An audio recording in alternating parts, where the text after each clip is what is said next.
I'm still an alcoholic, and it is time to introduce our AA speaker. Please help me welcome our friend Alice M. from Sacramento, California, on the topic of page 25, Accept Spiritual Help. Welcome, Alice. Thank you, Sue. I'm Alice. I'm an alcoholic. Macaulay, you have me crying. Oh my goodness. Really, really, really beautiful. And Nellie, thank you. That was amazing. That was really amazing. I could feel your every word. This is your first time speaking? What? Like that was astounding. So yeah, I'm going to talk about page 25, accepting spiritual help. But first I want to share what Alice looked like before she could accept spiritual help. Alice just trying on Alice power. It was not pretty. For a long time, it was not pretty. And first I'll share that I was never going to be an alcoholic because I grew up with an alcoholic father. And obviously I did not want to be like that. I did not want to be like him. He would get mean, abusive. And when he wasn't drinking, super funny, intelligent, witty, fun. And then when he was drinking, he would get stupid. And as a little kid, I just had this idea that, like, why would you do that? Like, why would you do that to yourself? You don't even seem happy. Like, why would you do that on purpose? It didn't make any sense to me. And I don't always share this part, but since I have the time, I will. And I know that it's relatable for a lot of us. When I was 13, I was raped and I didn't tell anybody. But after that, it became necessary to numb out, you know? And I might have needed to numb out anyway, even if that hadn't have happened, you know? I mean, I was spiritually sick as a teenager. It's not unique to alcoholism to like feel separate from others, to, you know, to feel like you're not comfortable in your own skin. That's not, you know, alcoholics aren't the only ones who have that pleasure. Like, it's any human being on the planet, right? But I wasn't going to drink. So I tried all kinds of other things. And I remember there was one time just to feel different than the way I felt. And I remember I took a whole bottle of pills from my parents' medicine cabinet, and it was not a suicide attempt. I wasn't even trying to get high. I just wanted to feel different. And you know what the pills were? They were antibiotics. Like, you know what I mean? Like, it wasn't like, oh, I need to get high. It was just like, feel different. I don't care if different means now I have a headache or I'm throwing up or what, you know what I mean? Like, just anything, you know, bang my head against the wall. Like, you know, and I look back and I'm like, Jesus Christ, how did I even survive those years? Like, just perpetually uncomfortable. And, you know, I mentioned earlier before the meeting, I grew up outside the Chicago area. And when I was 21, I wrote an FU letter to my dad on Father's Day and got in my little red Honda CRX and drove across the country and landed in Sacramento, California. And out here, I discovered alcohol, and it didn't make me mean. In fact, pretty sure I got a lot friendlier. So I was definitely not turning into my dad. And I was literally relieved. I was like, I really felt like I struck gold, you know? Oh, dear child. And I don't know at what point it crossed over into uncontrolled drinking, because I certainly didn't try to control it from the beginning. But at some point, I definitely, you know, had lost the power of choice, like it says in the big book. And what that looks like is I would have days where I'm like, yeah, obviously today I'm not going to drink. I'm going to pick up a drink though. What? You know, and then afterwards I'd be like, what did I do? You know, I'm going to try harder next time to just not drink. and over and over and over again. And having the alcoholic allergy, which just means that, you know, when I take that first drink, it sets off a reaction within my body that I need more drinks. And that doesn't happen to average drinkers. And so I assumed that, like, when I was going out, you know, to the bars with a girlfriend, I assumed we're having the same experience, and we weren't, you know. I remember one time, and this is years before I got sober, years before I even thought about, you know, doing anything about my drinking. I'm out at this like fancy wine bar with a girlfriend, and it's in this like fancy shopping area, whatever. And we had nothing planned as far as like what we didn't have any agenda, you know. I had no interest in getting hammered. And but we'd had a couple glasses of wine.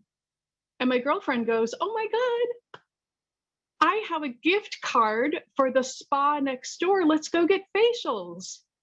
And I was like, "What? No." I like screamed at her.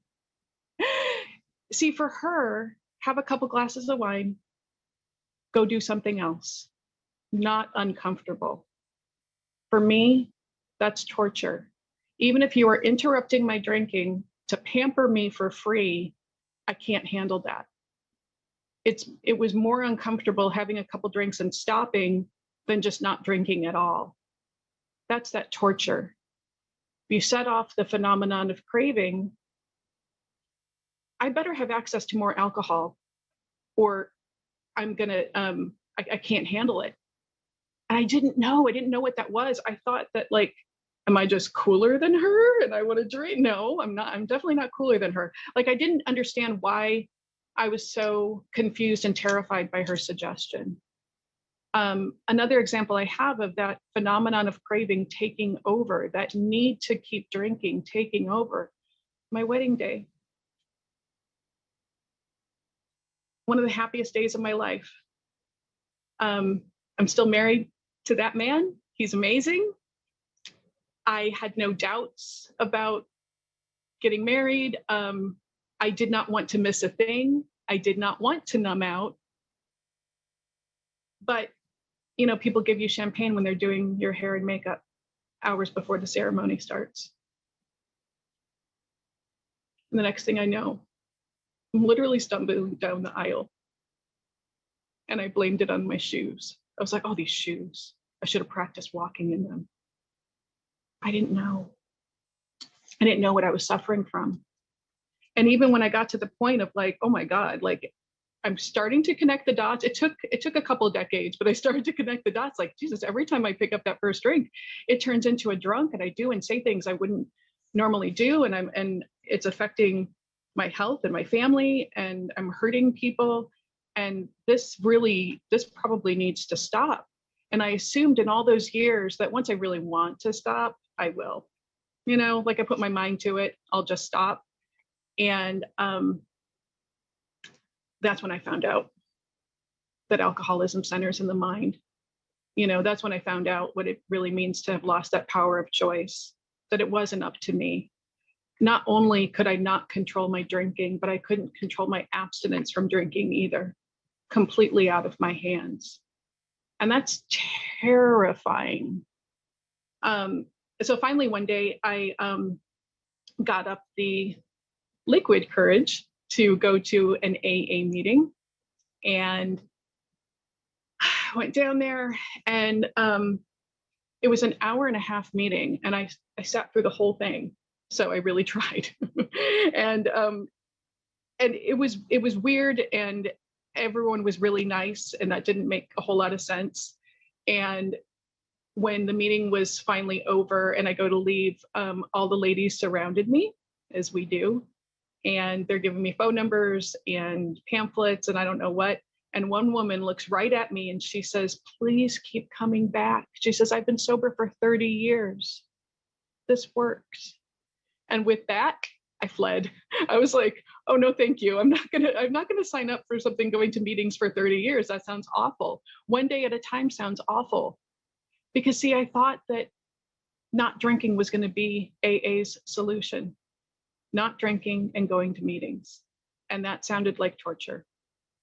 No, thank you. And so based on that experience, I knew that I had tried AA and it doesn't work. And I spent the next year or so trying not to drink and trying not to drink and going to therapy and talking about, the trauma, talking about the issues of growing up with an alcoholic father. And this therapist, God bless her, she could smell my breath. And granted, my sessions with her were, bless her heart that she even worked these hours. My sessions were every Sunday at 8 a.m. And she could smell my breath and she's like, what about your drinking? And I'm like, excuse me, but I felt comfortable enough with her to be honest. And she asked, do you want to stop? Yeah, I do. But that therapist, she's not an alcoholic herself. So she tried, she recommended things that just don't work if you've gone beyond human aid, as I had. And thank God she recommended those things because I got to try them and I got to come back week after week and find out that it didn't work and it didn't work and it didn't work. And it was well-intentioned suggestions like, just don't drink one day at a time, or, clear all the alcohol out of your home, avoid the wine aisle at the grocery store, stock up on non-alcoholic beverages. I had so much Diet Peach Snapple in the house, and or make plans to go to the gym, and then I would come back for another session and be like, I applied all that, and I still picked up. And she would say, well, why did you drink? And I'd be like, because childhood. Like I was just guessing. I didn't know anymore. I didn't know, on balance, it didn't make sense. And I got to hear that insanity come out of my mouth. And I got to see her face. God bless this woman. Because, alcoholism, addiction was not her specialty. And so she got to be just as confused as I was. And I needed to see that. Now I can see that was all God directed, because her face would be like, oh no, like what is wrong with this woman? And I'd be like, what is wrong with me? I don't get it. I don't get it. I don't get it. And finally, then she asked, would I try AA? And I'm like, I already did. Doesn't work. And she's like, okay. And then she said, would you go check yourself in somewhere? Do you think you'd go to a detox or something? And I'm like, yeah, I'll do that. Because I wanted to go to the fancy places that like you get facials and massage and maybe equine therapy would be nice, and I'm really envisioning this in my head, like the fancy places they send you to on that show Intervention. And I'm like, I think I'm ready for help now. And I Googled and I found a place that's here in California, super fancy. And granted, at the time, I did not have insurance. I did not have money. So I called my parents back in the Midwest. And I said, can I please borrow $40,000 to go away for 28 days? Because I think I might have a bit of a drinking problem. Those words came out of my mouth, like the balls on me. And my parents said no, partly because they don't have $40,000 laying around, and also because that father of mine, that alcoholic dad, that mean man, just a couple of weeks ago, he celebrated 26 years sober with Alcoholics Anonymous. I knew that. Dad got sober a few years after I fled home. He found the rooms, he got sober. I had evidence in him. I, go back to visit quite frequently. They'd come out here. We weren't estranged, even though I fled home. We did not remain estranged. I had evidence pretty much right in front of me that Alcoholics Anonymous is free and effective. I could not connect those dots. that information simply did not apply to me yet. And so Dad's like, no, we're not going to send you $40,000.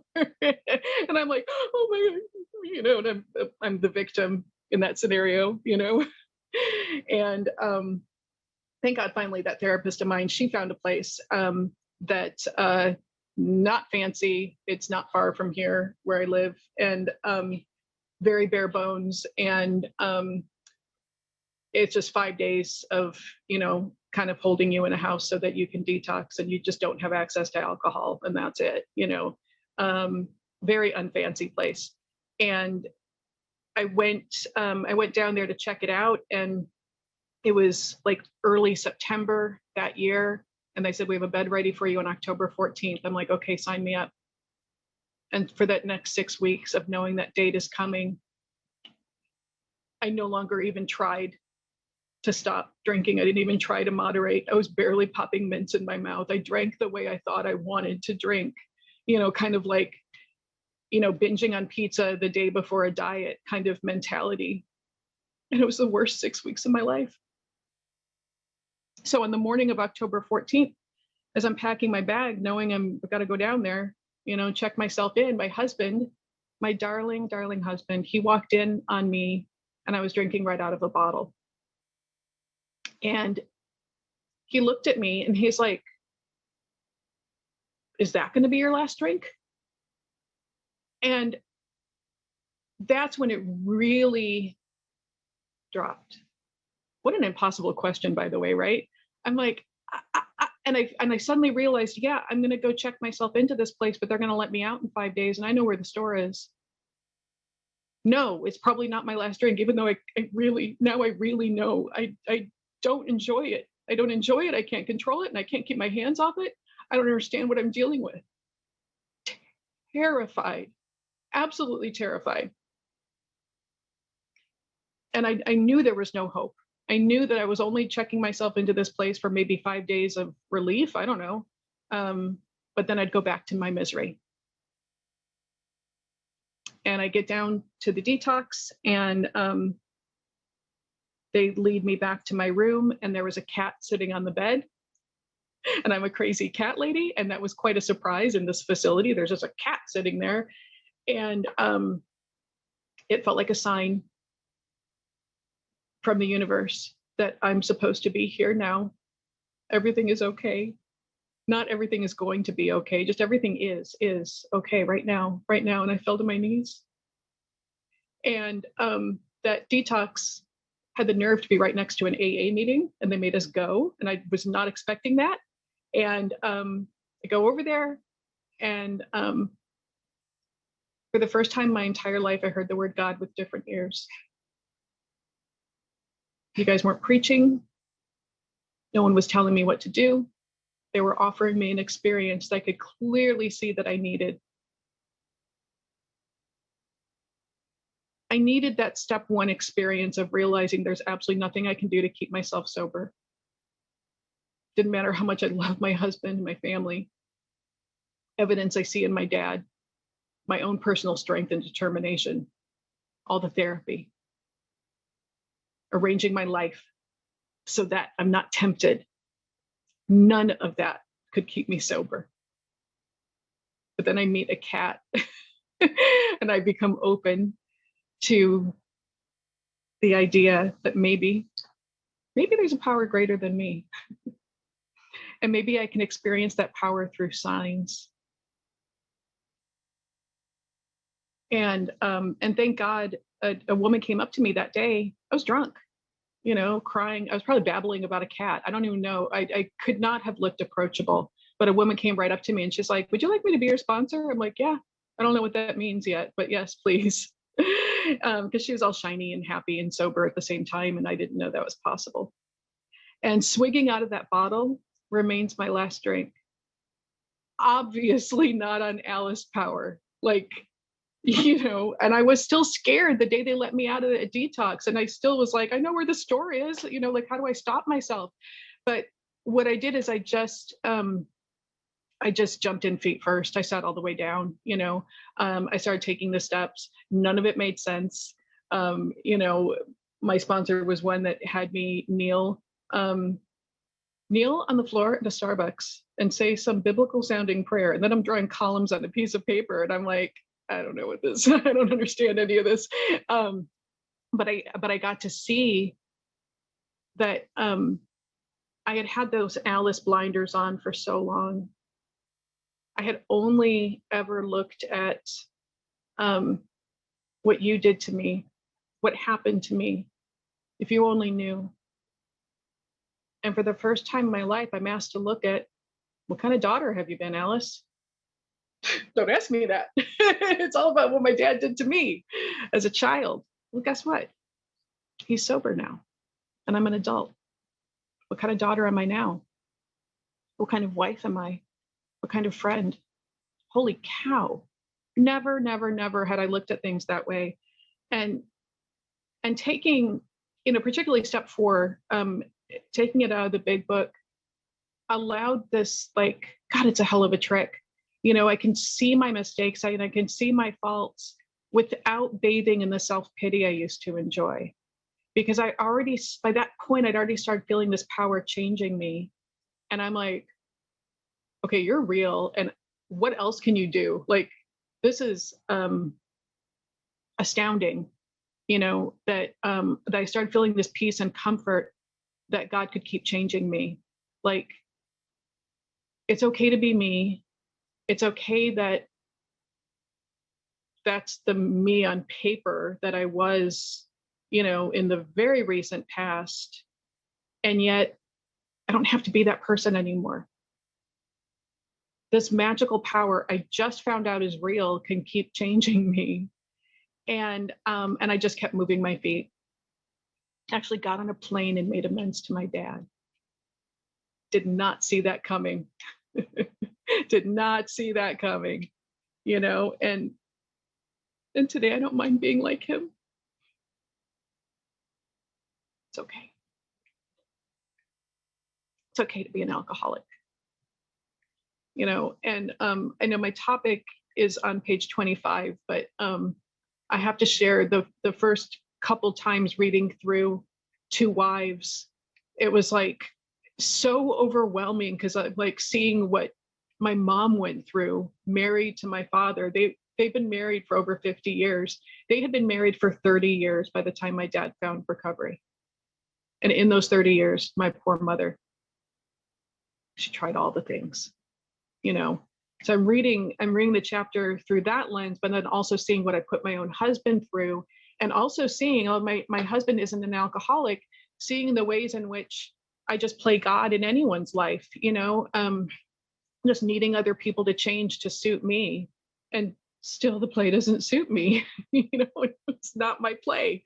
So it was quite overwhelming reading that chapter. And I had a bit of a, I don't know what to call it, turning point, just a different appreciation for the chapter when I read this, because, some of the parts in that chapter where it talks about like, you should never be angry and things like that. Like, it's easy to take little phrases out of context and to be like, oh, come on, like almost like it's condescending to the little lady. And yet today I don't see it through that lens anymore.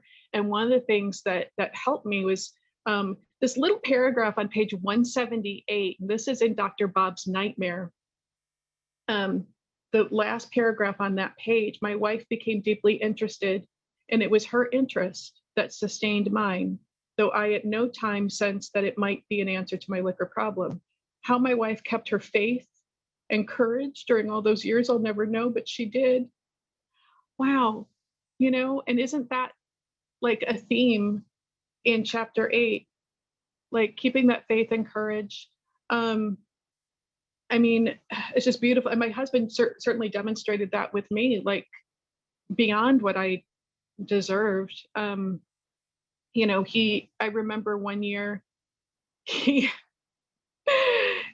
got me, because I thought I was so clever in hiding how much I was drinking, and one year I remember he got me like a fancy coffee maker.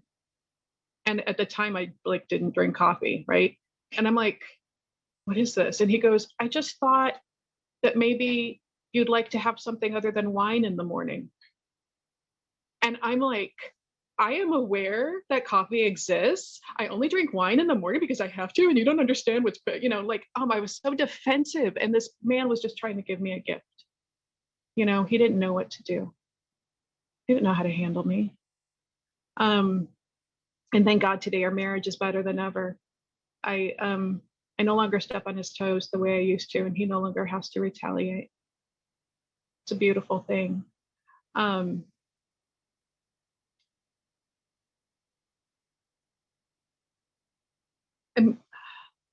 I moved to share this.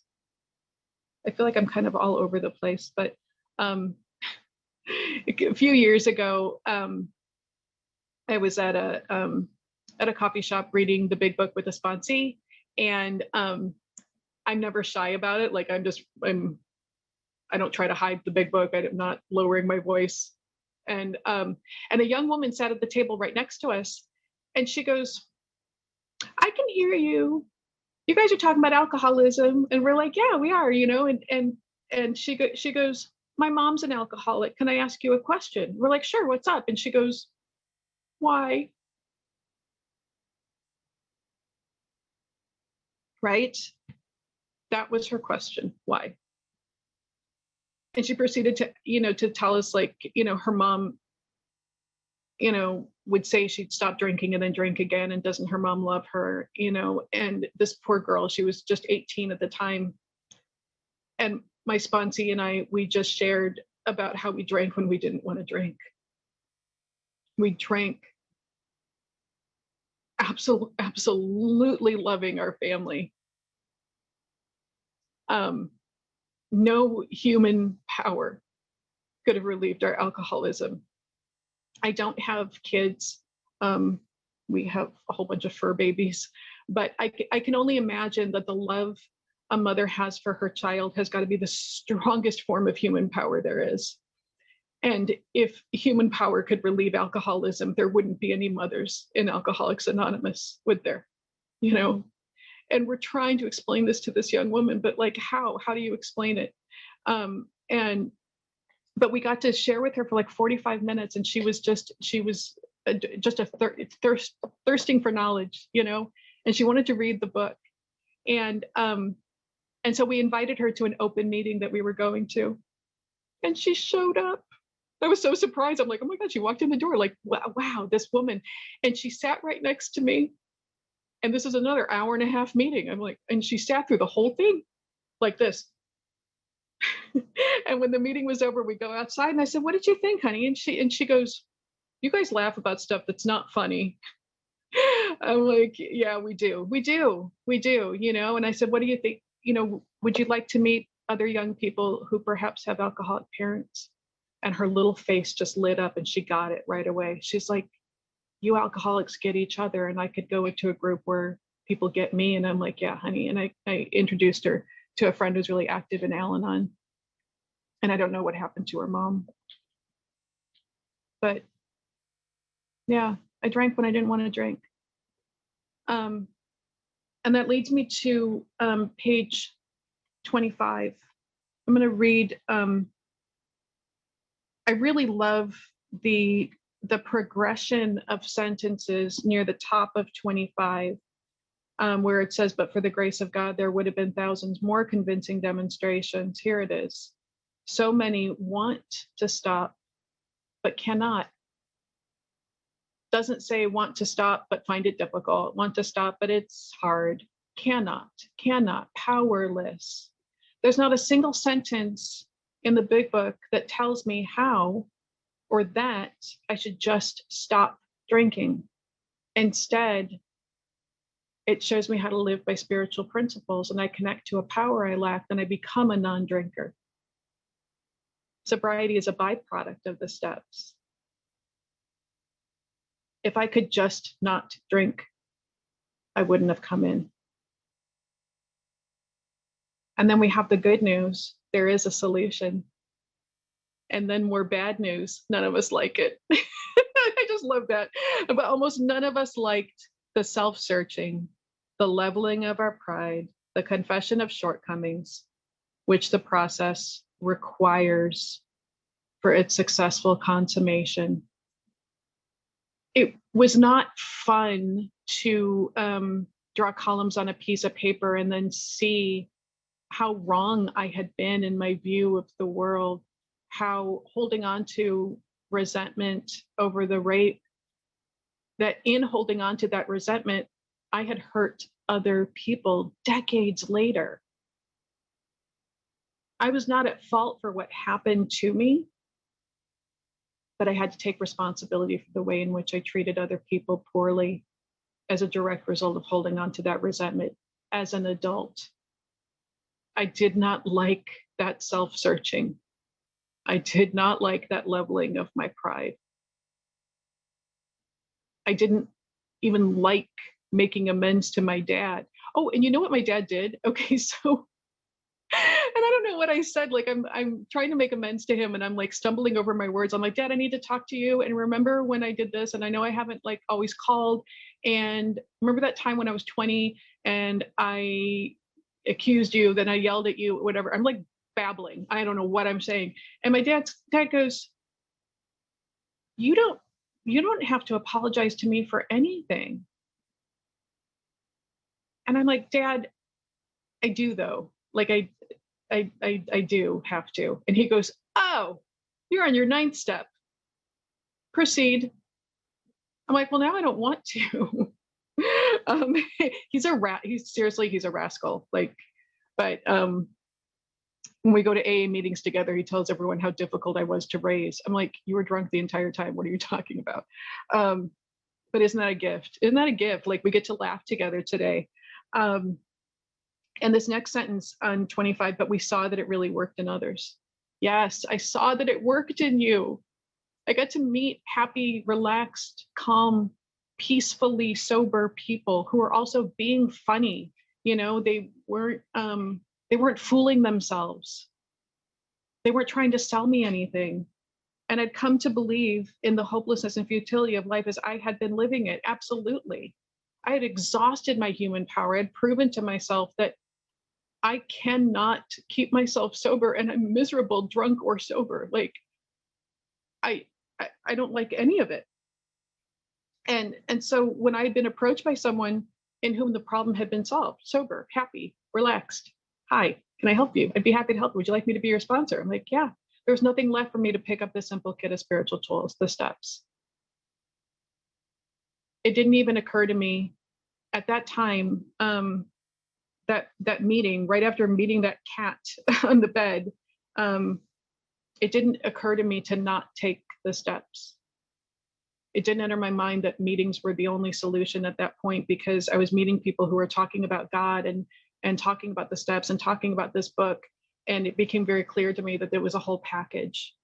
You know, I couldn't just dip my toe in. And I want to read this next paragraph, or at least I'll read the next paragraph, because it sounded so far-fetched when I first came in. And yet, check it out. The great fact is just this, and nothing less. Nothing less. That we have had deep and effective spiritual experiences which have revolutionized our whole attitude toward life, toward our fellows, and toward God's universe. It's not just about being sober. Abstinence can't be the solution.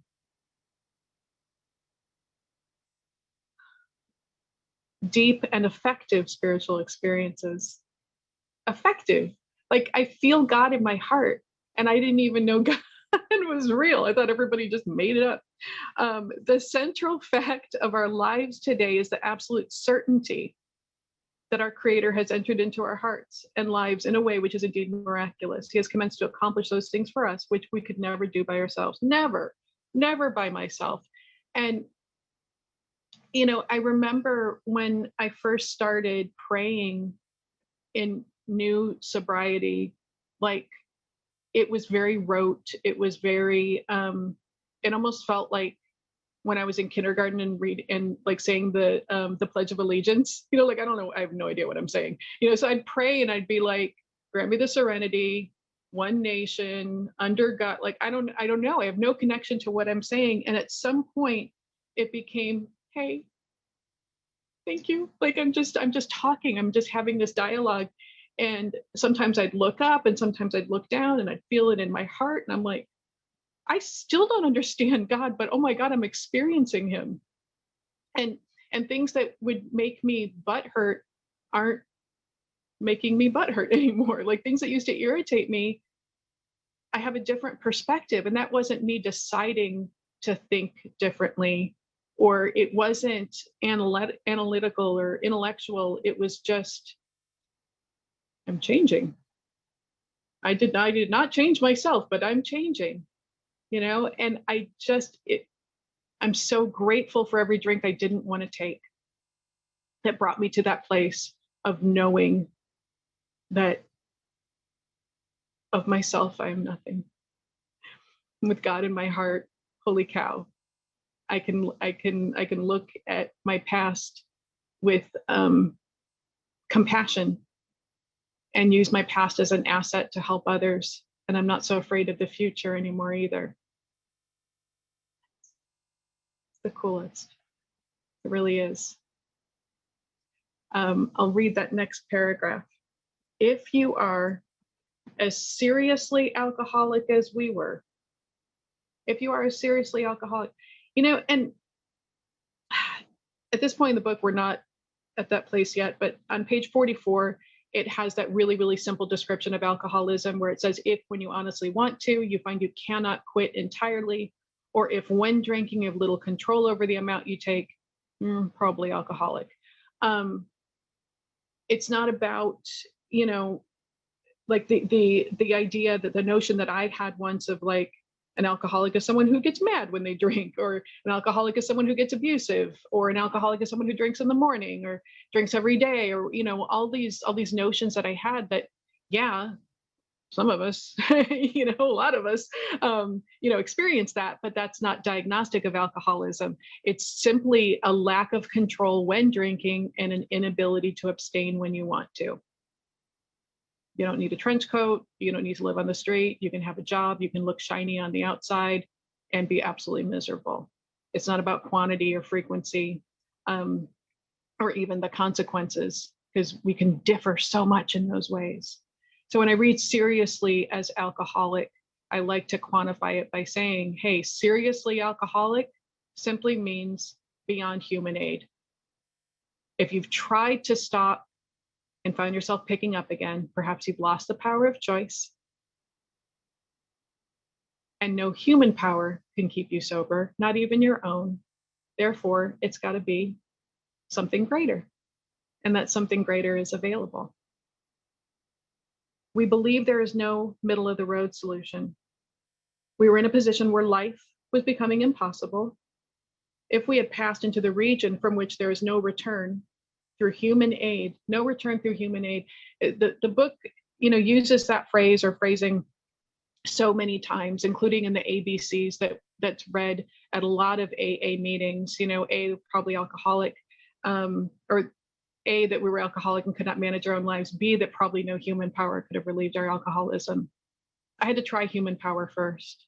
I wasn't going to come in, you know, unless I tried that.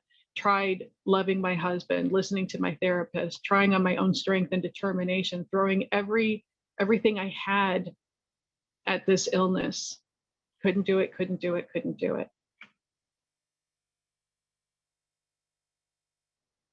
We had but two alternatives. One, go on to the bitter end, blotting out the consciousness of our intolerable situation as best we could. Did that for a while. It's not that bad. I got this. Why am I like this? I can't do it. Okay, tomorrow I'll do better. Ooh, trying to blot out how bad it is.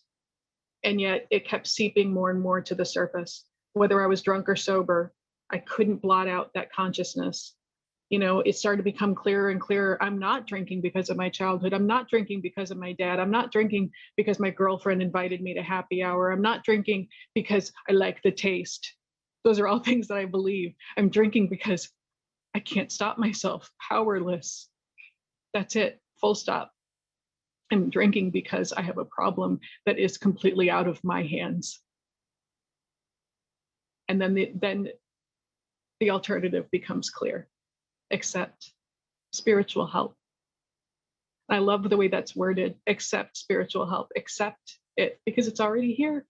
I didn't even have to like go looking or asking for it. It just became broken, you know. And I know that was God directed when my husband asked me, "Is that going to be your last drink?" And I was like, "Ah!" You know, I just cracked open. I just cracked open, and then I think a cat means God is real. And I want to share something with you guys that's so funny. You know, so I shared how like I didn't have any money or insurance at the time, and my therapist finally found that 5-day detox for me. Well, I did not know how I was going to pay for it.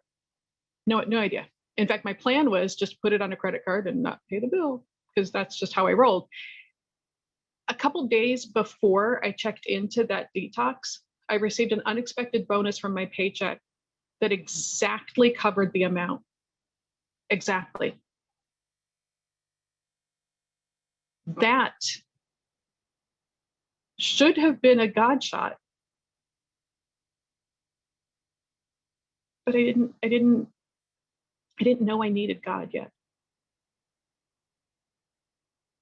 And so I really think God was like, well, I sent her money. I guess I'll send her a cat. Because, you know, because it was after my husband asked me that impossible question where it truly drops that then I think this cat is a sign from God. And then I look back and like, so got that bonus. Like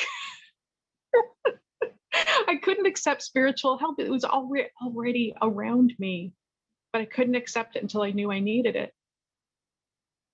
Until I knew, you know, I finally realized I'm drowning. Anything's a life preserver. I'm going to reach for it. It becomes instinctual. And even though my family is quite religious and they're wonderful demonstrations of, you know, be quick to see where religious people are right. Despite my father's failings, both my mother and father are very loving. I grew up in a loving home. I didn't know that until I recovered through taking the steps. I had this view that it was all dark and bad. But regardless, I just rejected that religion from, you know, from being a child. Like I just not interested, not interested, not interested. Or so I thought. A couple of years ago, when I went back home to visit, my mom pulls out these old poems and drawings that I did when I was a kid. You know what the poems are about? Not cats. They're about God. And it's even signed Alice, age 8. And I'm like, when did I believe? I do not remember. But it was there deep down. It had been there, you know? And so I became to see that God is like oxygen, always has been around me, always sustaining me, keeping me alive. And I can go for a long time without paying attention to it, but I can slow down and have a whole different experience and see that it's real. And this I did because I honestly wanted to, and I was willing to make the effort, even though the effort's uncomfortable. And today, I want and need God more every day, and I get to experience more of Him every day too. It's absolutely miraculous the way this thing works, the way I get to have peace in my heart today, regardless of what happens around me. My sobriety and my inner peace is not dependent upon how other people in my life behave or other people even staying alive. This past year, oh my gosh, we've lost so many friends, some sober, some drunk. And the grief is real, but so's the peace. And more confirmation that God's in my heart, not my circumstances. I want to share one more little story that's just silly. I don't know, it comes to mind. About how my thinking can be so skewed. that husband of mine, he really is. He's fantastic. Like we met back in 1999, and he's always been so generous and thoughtful and kind, except one thing that would just irritate me. I'm not going to say anything about it, because I don't want to be petty. Every time he would come home from the grocery store, he'd put all the groceries away and leave the receipt on the counter, putting everything else away. Just leave the receipt there. I'm like, do you want me to know how much you spent? Like, I don't understand this. But I never said anything because I'm not going to be petty, right? So this goes on for years. And I was like a couple years sober by the time I was like, okay, you know what? I am not going to be the one to throw the receipt away. I'm leaving it there on that counter. I'm going to see how long it lasts. It's lasted like 3 days. It's still sitting there on the counter, right? He puts everything else away. He's neat in all other regards. Fucking receipt is still sitting there. And finally, after a couple days of this sitting there, we're both in the kitchen at the same time. And he picks it up and he goes, oh, babe, are you done with the coupons on the back?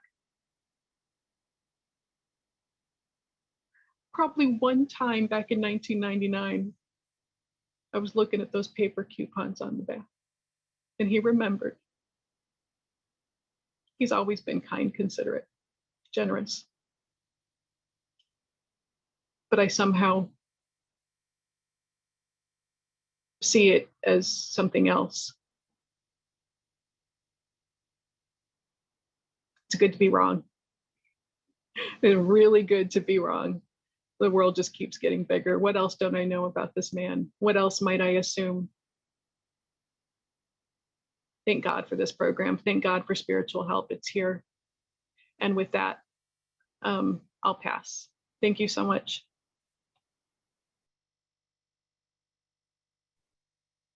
Alice, before we all unmute, make a little noise. It is our custom to end with a prayer of your choice. Would you take us out in prayer? Yes, absolutely. Thanks, McCall. How about the wee version of the Serenity Prayer?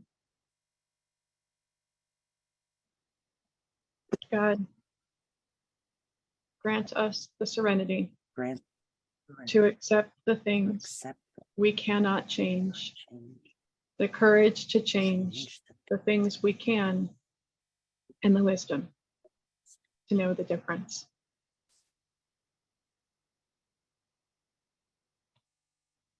All right, can we unmute and make some noise? What a fabulous. Hey, Wow.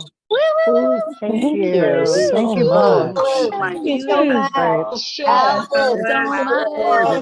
was awesome. Alice, you are now my wonderland.